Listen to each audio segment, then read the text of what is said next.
What's up, guys? This is Christian Duke, and you're watching Strength Addicts here on Instagram Live, brought to you courtesy of BlackstoneLabs.com, the holy grail of hardcore bodybuilding supplements, and TitanMedicalCenter.com for all your hormone replacement therapies, and also the new ECA Plus stack that's got the whole fitness industry talking. So a lot of people are going to say, what am I drinking today? They're going to want to know. Inquiring minds will want to know. So I am having Dust V2 and Resurgence. So just in case people want to know what I'm having. So I will bring on James. I'm still in my 9 to 5, but bring James on and we're going to chat. Core bodybuilding, his goals, the Legion, so much more. What's up, King George? How are you, my man? Thank you so much. Christian, how's it going? Can you hear me? I can hear you perfectly. How are you doing? I'm doing well. It's a pleasure to be here. Thanks for inviting me. Oh my gosh, thank you so much for doing it. I really appreciate it. Like, you're always doing something on Instagram. That's so cool. Yeah, I really enjoy it. Just trying to motivate people, man. When people reach out and they say, hey, your posts inspire me, keep going, don't stop. It's like, I got to keep going. Definitely. So how long have you been a Marine for? So I've been active duty for 19 years. I'm looking to retire in the next year. That's so cool, man. Thank you for your service. I almost feel like you guys must get tired of hearing that, but I I can't say it enough, man, because like so many people want to hurt this country and you guys keep us safe 24/7, 365. So thank you. I appreciate it, but I tell people all the time, it's really an honor to serve. It's a privilege. It's an honor. Like, it's changed my life mentally, physically, for the better in its entirety. So it's definitely an honor to serve.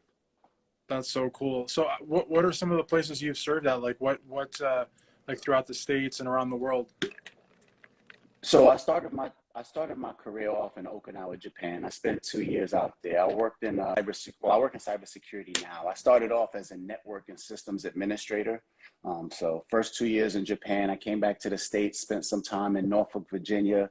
Then I went on what's called embassy security guard duty. So it's where you step out of your military occupational specialty for a while and you experience something else. So I got the opportunity to serve in Islamabad, Pakistan, Mexico City, Mexico, and Beijing, China. And you're pretty much guarding foreign dignitaries around the world and ensuring that they're secure. That's so cool. I mean, I've seen that in the movies. I've seen that when my travels around the world. The countries that you named, I mean, beautiful countries, but all countries where, I mean, I guess there's no such place as a place where there's no external threat. I mean, our embassy is essentially, for those that don't know, most do, but some may not. It's basically sovereign U.S. soil on another country. Yeah, And absolutely, so, absolutely. And there's always a threat wherever you go. I know some people may go on vacation to different places and say these countries are beautiful, but there's always a threat to the US wherever you go.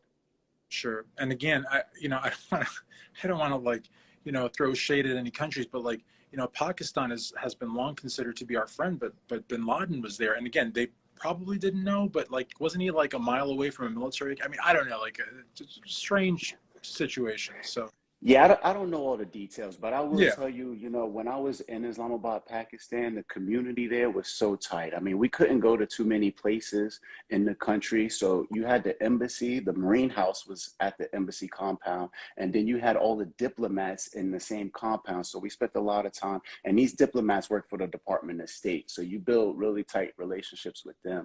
And overall, it's just a great community. Yeah. that's awesome. That's awesome. And again, like, I think it's really cool that you were able to interact with the people there. Cause I know like I've interviewed quite a few women in the military, and in Saudi Arabia, for example, they've got to be kind of careful. I mean, obviously they know that they're military, but there's religious concerns and there's cultural concerns. And even though they are serving, that, you still got to, so I think it's great that you're able to mesh with the people there and interact. I think that's really, really cool. And those cultural concerns that you speak of, they give us extensive training before we go out there as well, just to be, leery of certain mannerisms, how we carry ourselves, who you approach to ask different questions. And then also, like, we took a language class every week. We were required to take a language class for whatever country we're in. Don't ask me to say anything. I can't Mhm. remember any of that stuff now. It's over a decade ago, but For sure. definitely beneficial. Definitely. Yeah, no, and like the work that you do, I mean, you are essentially to a lot of people like the first the first look at America, basically. I mean, like, in the Marine the uniform is impeccable. The way you stand, the way that you change a guard, I mean, everything is just perfect. And I'm sure you heard the saying before. They say once a Marine, always a Marine, right? I don't care if you've been retired for years or, you got out after serving 2 days. If something happens internationally or in the States that puts a black eye on the Marine Corps, they don't say John Smith got in trouble and did X, Y, and Z. They say a Marine. So it's definitely a title that we uphold and we try to keep, on the straight and narrow.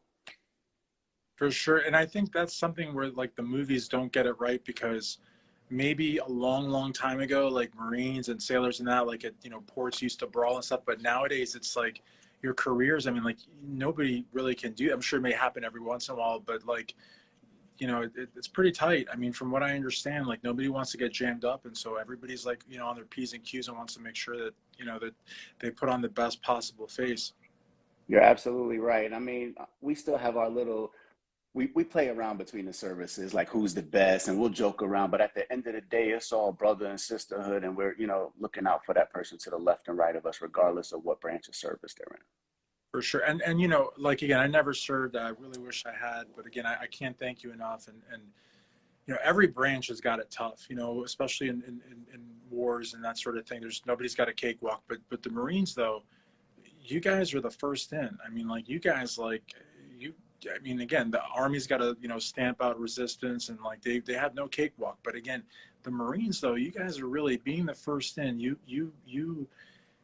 That I don't even know how y'all do it. I mean, you're going at them like when they're 100%, and you're just taking them on head on, and that's insane. It's funny. So I enlisted when I was 17 out of Jamaica, Queens. Matter of fact, like 15 minutes away from that event y'all had a couple weeks ago. Wish I could have attended in Ozone Park. But I walked in, I knew I wanted to join the service. I didn't really know which branch, but all of the different services are located in the same facility on Jamaica Avenue. And the Marines, they just look sharp. There was just something about their uniforms, the way they carry themselves. I was like, I want to do that. They just look like they're on point. I want to be one of them. That's so cool. Yeah. And to somebody's comment, the Marine Corps is the best. No, definitely. Yeah. I mean, I think the Marines and the sailors too, the sailors, like they're like, they look like angels almost, like their uniforms are white. Like there's like not even a piece of dust, nothing. It's just, but all the branches though, but yeah, but there's something about the Marines though, the sword, the commercial, the few, the proud Marines, like that, there's just something about it. So how did you discover bodybuilding in the service? Because there's a lot of U.S. service personnel that are just totally into bodybuilding and fitness, like Cedric McMillan and people like that, David Henry. Like, how did you discover it? So I appreciate the title of bodybuilder. When my wife saw it, she's like, "You're a bodybuilder now?" I'm like, no, I just go to the gym every day. No, But you're a I'll take bodybuilder, it. James. Yeah. So I don't compete or anything. Earlier this year, well, let me rewind. In the Marine Corps, we're required to be physically fit, right? We have physical fitness tests that we take every year. The first half of the year, you do what's called a PFT, which consists of a 3-mile run, pull-ups, and then crunches for score. And then the second half of the year, you do what's a CFT. It's called a CFT, a combat fitness test. So all year round, you're training for these things. But earlier this year, I looked in the mirror and I was like, what's going on? I felt like I let myself go. So I reached out to my current coach and mentor, Wes Watson, and jumped on his fitness program. And he taught me about macros and, how to watch the food that you're eating, and then what to do as far as when you go in the gym to work those major muscle groups. So I managed in a span of 6-7 months to drop 40 pounds and just get ripped. So I've just been on this journey ever since. And like, the goal was never to compete or anything. It's more so just to build a better me. You know what I'm saying? That my kids and everybody can aspire to look towards. And like I said, when people hit me up on Instagram or Facebook and they're like, "Yo, bro, you motivated me to get up at 3:30 in the morning and do something," or, you've just been motivating me with your commentary on a daily basis. Keep going. Like, that's the stuff that I look forward to. It drives me. It's motivating to me. That's awesome, man. And Wes Watson, I mean, my gosh, he was in prison for a long time, and his channel is amazing. And he doesn't glamorize by any means being in prison. And he certainly tries to get people to stay on the straight and narrow. But, you talk about like some MacGyver techniques to be able to stay in shape in there, because they don't have gyms anymore. They don't have dumbbells. All they really do are burpees and using their own body weight. And, You know, it's not like, you know, he got ripped and put on all this muscle post prison. There's pictures of him in He prison. was He's ripped in there. totally yoked. Absolutely. Absolutely. And like So his motivational content like inspired me to jump on his program. I was scrolling through the endless loop of YouTube videos and just, looking for motivation, but his just stood out. And then the results on his program have just been amazing, not just from me, but from like everybody that's on yeah, it, not just physically, but mentally, because we'll jump on calls on the weekend and we'll pose questions and he just talks about the mental capacity that's required to get through when he was in prison and how he used that to build the person that he is today. And I related to a lot of that being in the military. I posted a video a couple of days ago where I was talking about discipline in the military versus personal discipline. Like they teach us often in the military to follow orders. The discipline is defined in the military as the instant willingness and obedience to orders. But what happens when those orders go away? What's going to drive yourself? So that's something I got from Wes Watson, was that personal discipline, how to keep yourself accountable, how to do those things when no one's looking and maintain that consistency. that's so on point, you know. And again, he does not glamorize the prison life, but he does point out that there's some real discipline in there as well. And like those guys depend on each other to survive, like kind of like being in the military, because, you know, I mean, the COs, they've got a lot of work, you know, the administration, they have a lot of work, but push comes to shove, they're not going to like, you know, I know this sounds messed up, but they're not going to be there to like save these guys' lives. They have to really look out for each other, and especially in that type of situation. So the same discipline that they need to do their burpees and train every single day, sometimes 2-3 times a day, they also need to kind of like watch their backs in there, because like, I mean, I can't imagine being in there, but it's probably a dog eat dog type of situation. So the discipline really comes, you know, handy for everything they do. You're absolutely right. And then, like on the military side, that discipline could cost you, or lack of discipline could cost you your life. So we got this saying in the Marine Corps: you don't want to make comfort-based decisions. Like if you're out there in battle and it's raining, you might not want to go grab that jacket because it might cost you your life. So just maintaining that discipline is key. Absolutely, and having that discipline for your training also, I think, is very motivating. And I think it's great too that, you know, with my weight loss journey, which is like, you know, it's been pretty insane. But like, and you know, PJ, you know, doing this $5,000 thing, you know, is so crazy.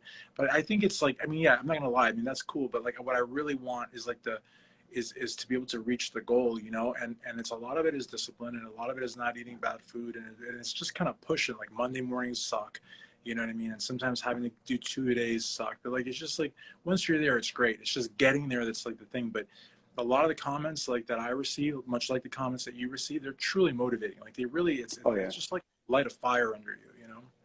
And that's what I was gonna ask you. Like, I see your posts and they motivate me along with all the other Legion members. But outside of that, what do you use for motivation when to get in there and get after it on a daily basis? Well, hateful people and negative situations, because there's so Hmm. many hateful people, you know, and you know, you never win if you try to like just like out negative them, I guess. I don't know if you know what I mean, but like you just can't. You know, once you if you try, you just kind of fall in a hole, and then you're stuck. So I find, especially with this weight loss challenge, that it's just, you know, what works the best for me is just succeeding and just, you know, getting leaner, you know, doing my work with the Legion better, and you know, doing strength addicts better, and just, I mean, that seems to be like the best payback, you know, it's just doing Right. better, you know. You posted a video earlier where you said you want to lose the weight and then you were going to get blood work done. What Yeah. specifically is the blood work for? So, like right now, I don't take anything. I mean, the only thing that I mean, I take natural supplements, and I take ephedrine to, like, you know, which I love ephedrine. The ECA stack's amazing, but besides that, I don't take anything. And so, like, I'm gonna turn 43 in 3 days, 4 days, the 13th. So, you know, a lot of people have told me to jump on gear to accelerate the fat loss and increase the muscle gain, but I don't want to use anything like that to lose weight. I want to do it all on my own. And not to say that if people use that they're not doing it on their own, but I just want to do it like as naturally as possible.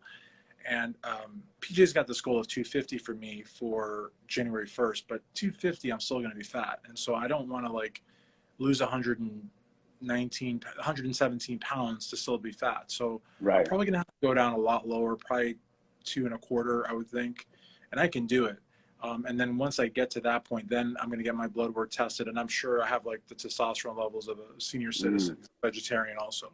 So not vegan, but vegetarian. So once I get down to like that, once I have abs, then I'll get the blood work done. And then I'll start upping the protein intake and you know, maybe taking some testosterone, that sort of thing. And then So the blood work is basically to see what your T levels are at. right, Okay. right. Got You it, know, got it. nothing crazy. I would just like, I would imagine they'd probably put me on like 200 mgs a test or something like that, and maybe some DECA or so. I don't know. Like I prefer not to use DECA, but like at my age, like all the wear and tear on the joints, I would imagine they would probably like recommend that. But mainly like the test is all I would really want. Like, you know, a couple hundred mgs, and I should be good. I'm not looking. I actually wouldn't mind competing one day, like maybe men's physique, because I'm 6'5", you know, so I wouldn't be able to fill out, but something like that would be kind of like a fun thing to do, but with no intentions of ever like going, you know. Some people, like my buddy George Brown, who's like, he's a men's physique legend, and he's like, I think he should have won the Arnold Classic in 16, but he got second. But anyways, you know, a lot of competitors are like, you know, don't compete if you're just doing it for fun. Only compete if you want to go pro. But and I understand that, because they want you to reach for the stars kind of thing. But I think I would just do it once, just to see, you know, just to see if I could do it. But I would have to take a lot of gear to be able to look like George or fill out at my height, you know. So it's not. Yeah, I have a lot of friends in the military that compete, and they're like, "Hey, you should do it." I'm like, "That's not really why I got into this. It looks cool to watch y'all, but yeah." And George, I don't think, I don't know. I'd never talk about what people take or not take, but I don't think that George is probably using a lot, but he's just got phenomenal physique. Titan Medical's in the house. There are supporting sponsor, and that's who I was talking about earlier. Yeah, like they're amazing. You know, John and Charisse and all of them are just fantastic people. And you know, once I get down to like the 225-ish around there, I would think that would be abs wise, but maybe might have to go lower.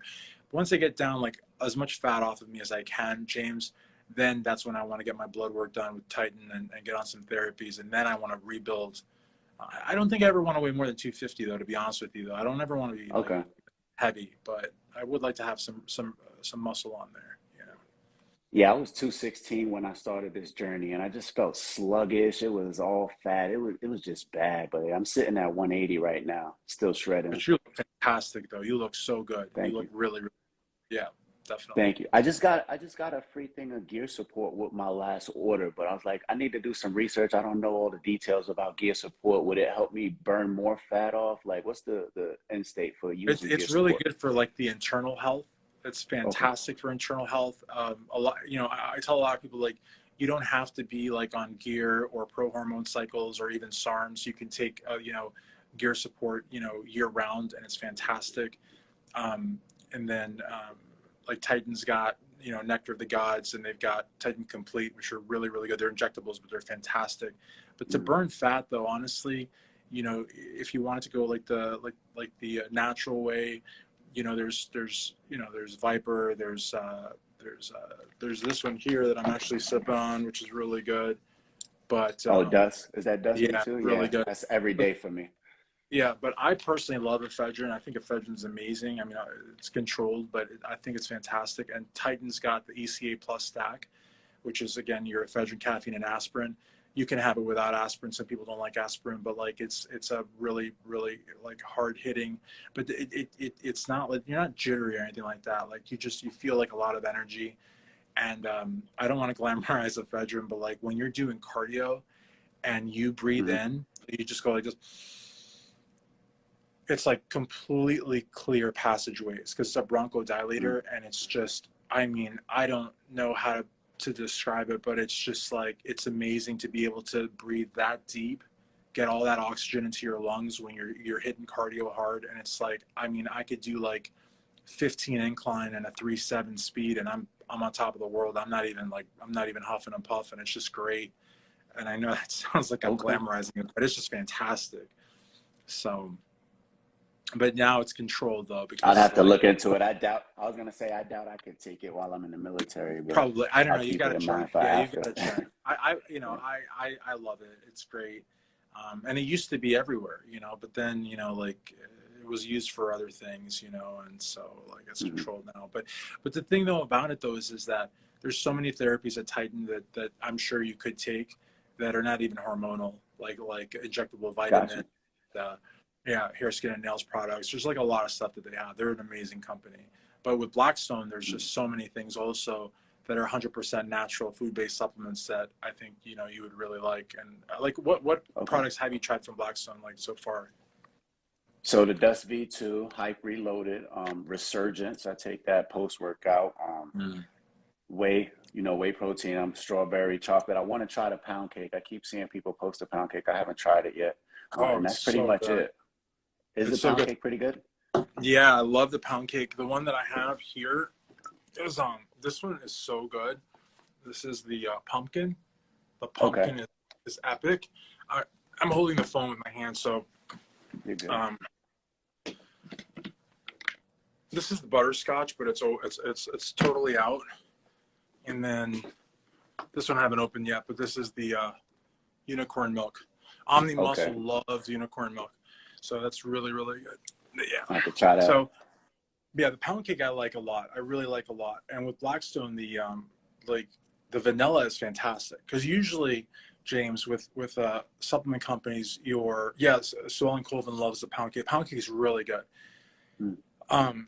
Usually with a lot of supplement companies, and I'm sure you know this, but like if you don't, vanilla is usually the throwaway protein. Nobody ever wants vanilla because it tastes like crap, you know. But like with Right. Blackstone, the vanilla is like pretty damn good. It's really good. It's not my favorite. My favorite is I was gonna say, I tried yeah, the it's vanilla. unicorn milk and pound cake. But now this pumpkin is just killing it. Okay. No, that's awesome, man. Of course, I got a whole bunch of gear. I love buying gear from Blackstone. So like, I wish they had some more sweaters. I'm always wearing sweaters to the gym, but they've been sold out for a while. Like the I will hoodies. ask. Yeah, I will ask because sometimes like they're so low in supply that it won't be posted for sale anymore because there's like two. But if you like Okay, sweaters, I'll see. Like maybe there's a sweater somewhere. But yeah, I that'd love be sweaters. awesome. I appreciate it. Definitely, definitely. So what are some goals that you have for short term, long term with Legion and your fitness and all? So I'm actually studying for my certified personal trainer through NASM, that certification. So I'm actually trying to get certified. I want to start coaching and helping people out. Like I told you, Wes Watson changed my life. So looking to, continue to be a mentor under him or a mentee under him and help other people as well. Yeah, that's so cool. I love Wes Watson. He's so cool. I mean, I can't say enough about him. I just love him. And he never asks for anything. PJ always says that. He never asks for anything. He's loyal to the Right. core. This guy loves Blackstone Labs. Like, he'll go the distance for Blackstone. And so I just can't say enough good things about him. And you picking NASM is no surprise to me, James, because out of all the certifications, it is the hardest one and it is the Hmm. most respected one. And there's others that are good. ACE is good. ISSA is good. NASM is the hardest one, and because it's the hardest one, it's the one that most gyms respect. You have that Nice. certification, you write your own ticket. So That's awesome. That's awesome. And yeah, I want to take this once I retire and actually maybe do this full time, just coach and help people out. That's the goal. definitely, definitely. Well, listen, I want to thank you very much for doing this, and please tag Strength Addicts, and of course, more importantly, the Blackstone Labs Legion on everything that you do. You're killing it, and I'm super proud of you, and I'm really, really grateful that you took the time to do this. Absolutely. Thank you. I appreciate it, Christian. You have a good one. You too, brother. So for James Muldrow, Marine, Bodybuilder, so much more, Christian, and soon to be future certified personal trainer, it's Christian Duke, strengthaddicts.com. Thank you.